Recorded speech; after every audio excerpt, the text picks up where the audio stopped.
800 জন যারা সিধা নির্বাচন কমিশনের লোক।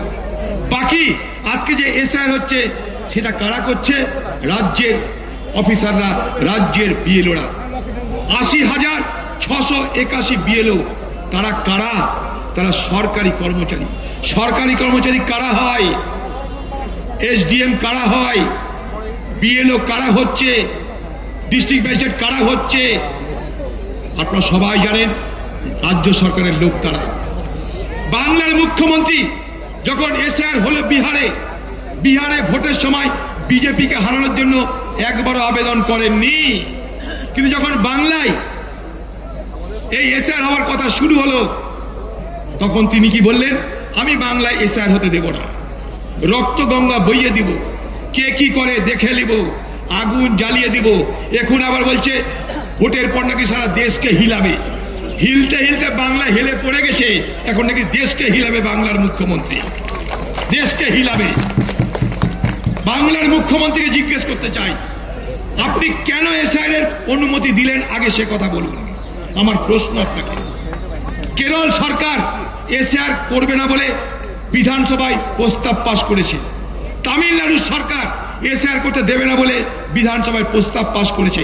আপনি পশ্চিমবঙ্গের মুখ্যমন্ত্রী এসআইআর নামে মানুষকে উত্তেজিত করছেন, মানুষকে এই করব, তাই করব, ওই করব, গলা কেটে নেব, হেলে দেবো, রক্তগঙ্গা বইয়ে দেবো। আপনি কেন অনুমতি দিয়েছেন বলুন? একবার তো বিরোধিতা করেননি আপনি, একবারও বিরোধিতা করেননি। চালাকি করবেন না মমতা ব্যানার্জি। আপনি জানেন বিরোধিতা করে আপনার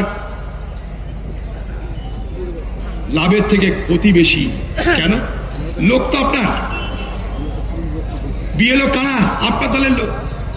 বাইরের লোক কি আছে? পঞ্চায়েত কাদের? আপনাদের। বিডিও অফিস কাদের? আপনাদের। কাগজপত্র দিবে কে? পঞ্চায়েত। কাগজ দিবে কে? বিডিও। তারা কারা? আপনাদের লোক। এখন থেকে তৃণমূলের লোকরা কাগজপত্র দেওয়ার নামে, সার্টিফিকেট দেওয়ার নামে মাল কামানো শুরু করে দিয়েছে। এখন থেকে এনুমারেশন ফর্ম ফিল আপ করতে পয়সা দিতে হচ্ছে। আসলি খেলা তো শুরু হবে 4 তারিখের পর। ঝঞ্ঝাট বাড়বে মানুষের, তখন দরও বেড়ে যাবে। তখন তৃণমূলের নেতাদের বিডিও অফিসে কাগজ দেওয়ার দরও বেড়ে যাবে।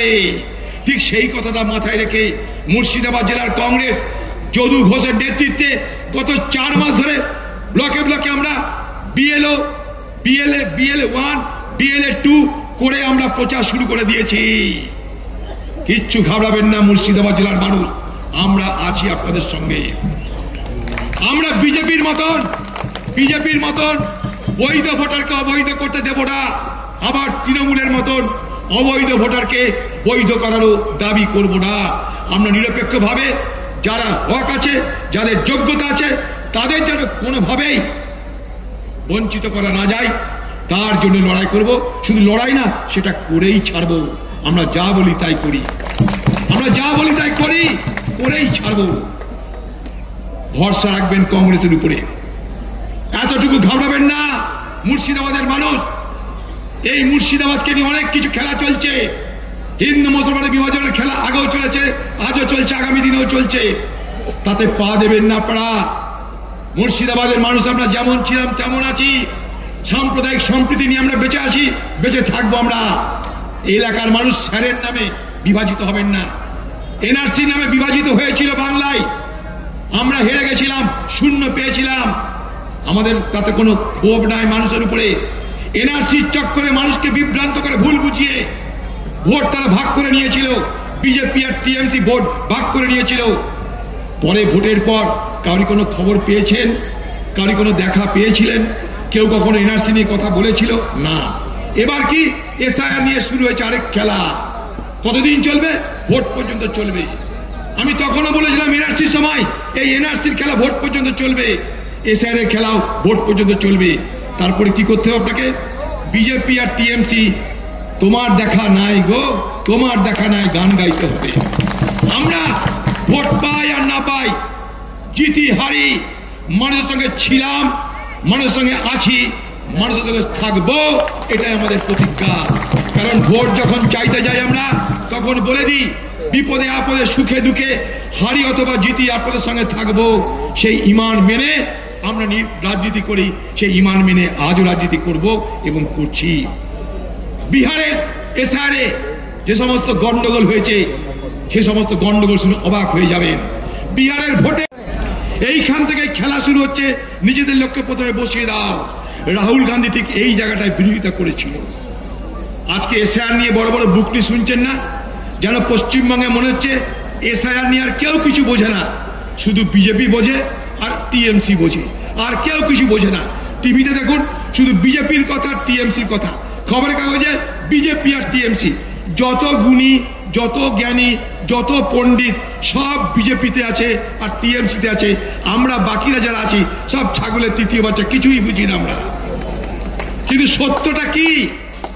সত্যটা হলে ভারতবর্ষে প্রথম, খেয়াল করে দেখুন, রাহুল গান্ধীর নেতৃত্বে এই নির্বাচন কমিশনের যে সমস্ত কাজ কারবার বিভিন্ন জায়গায়, এই নির্বাচন কমিশনের প্রশ্রয়ে যেভাবে ভোটার লিস্টে কারচুপি হচ্ছে, সেই প্রসঙ্গ রাহুল গান্ধী প্রথম তুলেছিল ভারতবর্ষের মঞ্চে।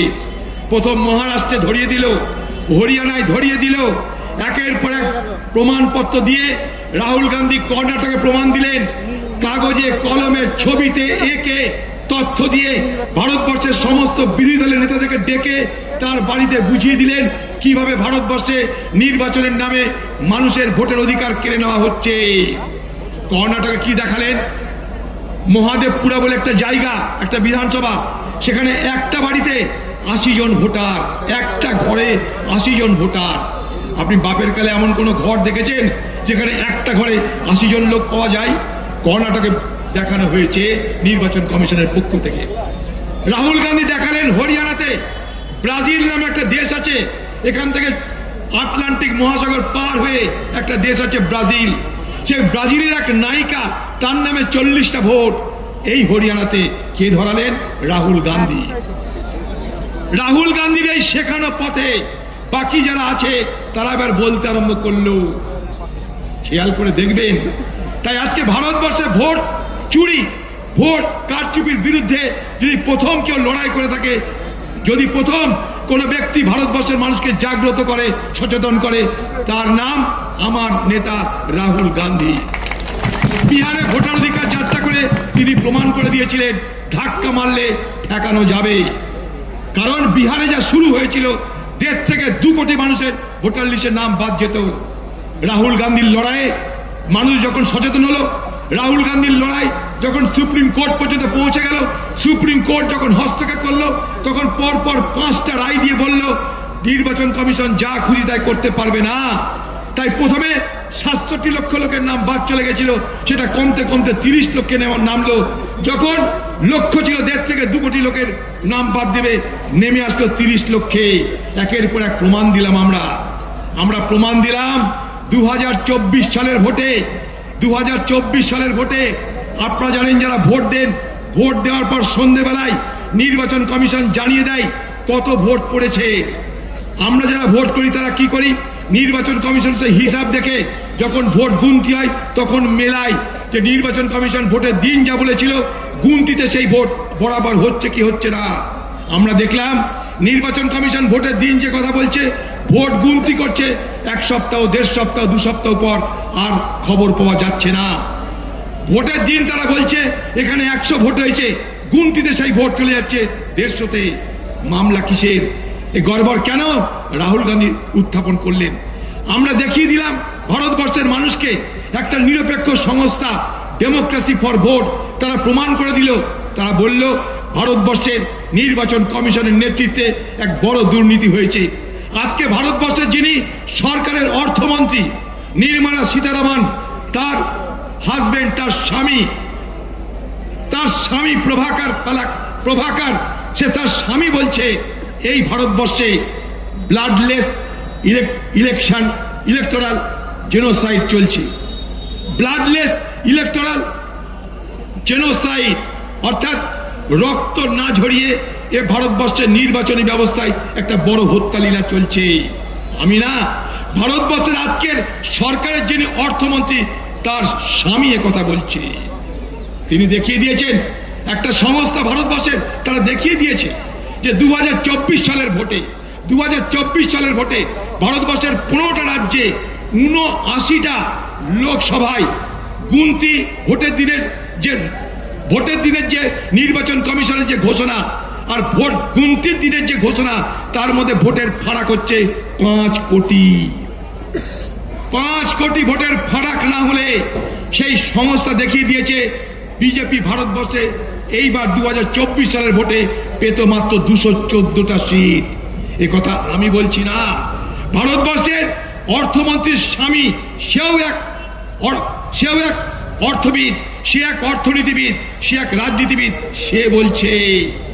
তা রাহুল গান্ধী সেই কথা কতটা গায়ে লেগেছে যে ভারতবর্ষের নির্বাচন কমিশন নিজে এসে সাংবাদিক সম্মেলন করে বলছে রাহুল গান্ধী মিথ্যা কথা বলছে।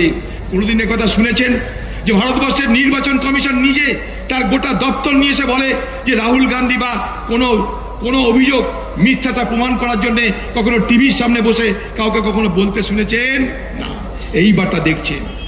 আমি পশ্চিমবঙ্গের মানুষের কাছে তাই বলবো, দেখুন নির্বাচন কমিশন এসআইআর নিয়ে প্রচুর আলোচনা আছে, অত আলোচনার সময় আমার নেই, শুধু আমি 2-3টে কথা বলে আপনাদের সতর্ক করতে চাইছি। এই যে পশ্চিমবঙ্গে এসআইআর হচ্ছে, পশ্চিমবঙ্গে এসআইআর হচ্ছে কোথায়? পশ্চিমবঙ্গে 24টা জেলাতে, 24টা জেলাতে একটা করে ডিস্ট্রিক্ট ইলেকট্রাল অফিসার আছে, ঠিক আছে? পশ্চিমবঙ্গে বুথ কত? 80,681টা। পশ্চিমবঙ্গে বিএলও কত?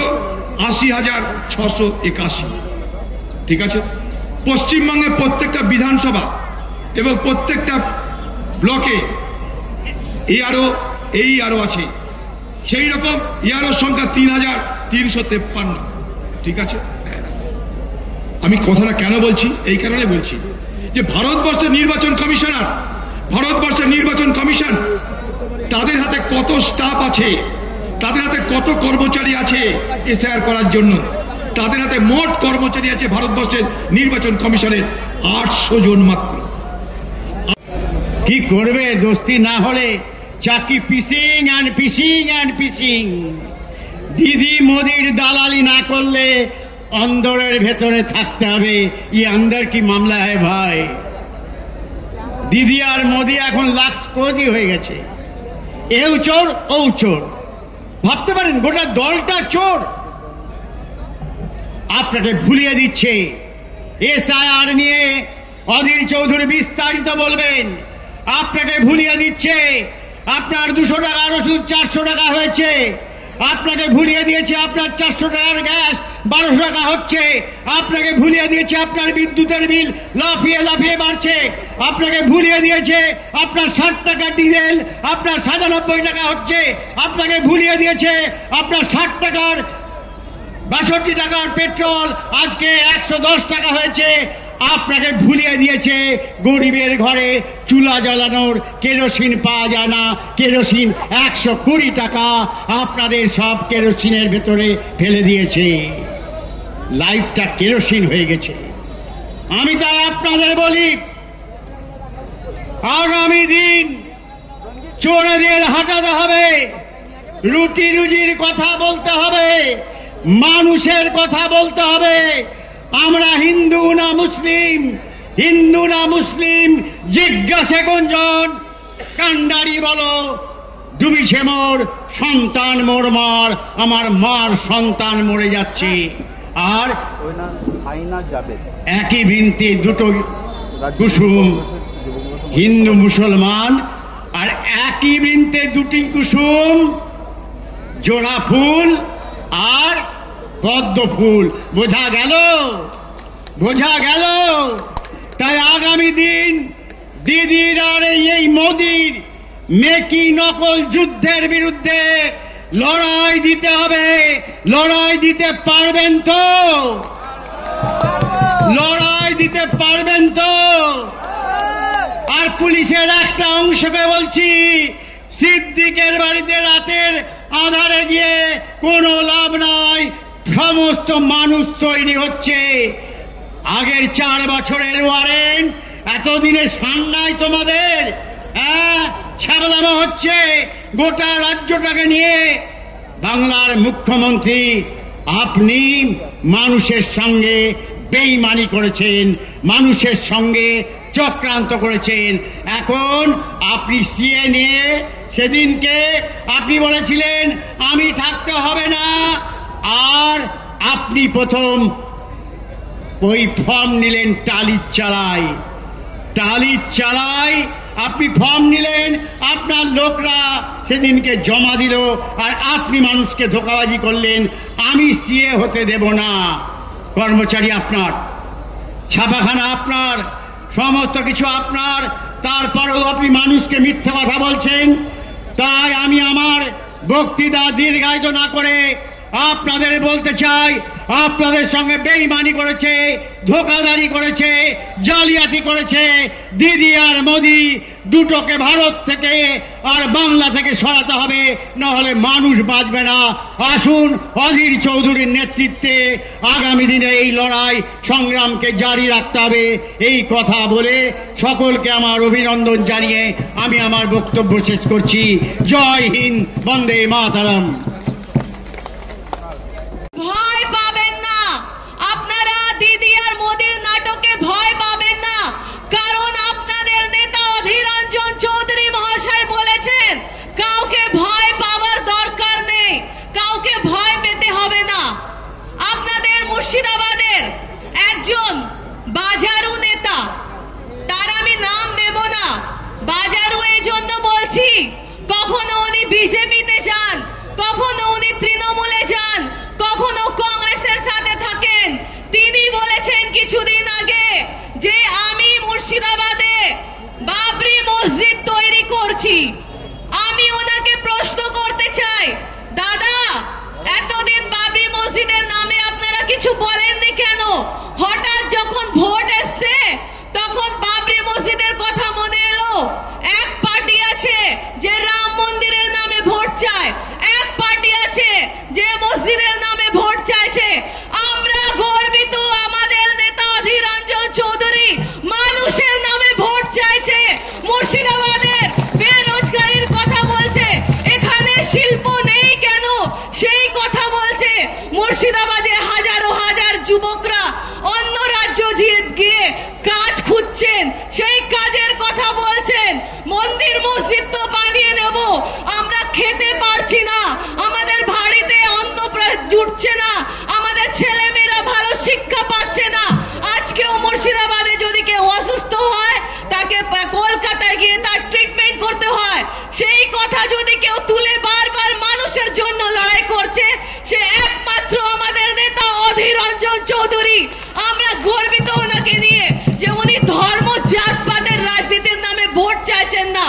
बोलते हैं ना, वसूलों पर जब आँच आए तो टकराना जरूरी है, वसूलों पर जब आँच आए तो टकराना जरूरी है। अगर जिंदा हो तो जिंदा नजर आना जरूरी है।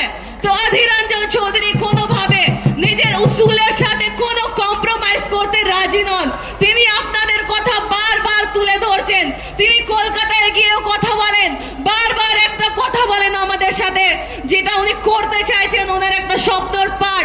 উনি বলেন মুর্শিদাবাদের বহু লোক যারা ট্রিটমেন্টের জন্য তাদেরকে কলকাতায় গিয়ে থাকতে হয়, আত্মীয় স্বজনরা ওই রাস্তার মধ্যে পড়ে থাকে।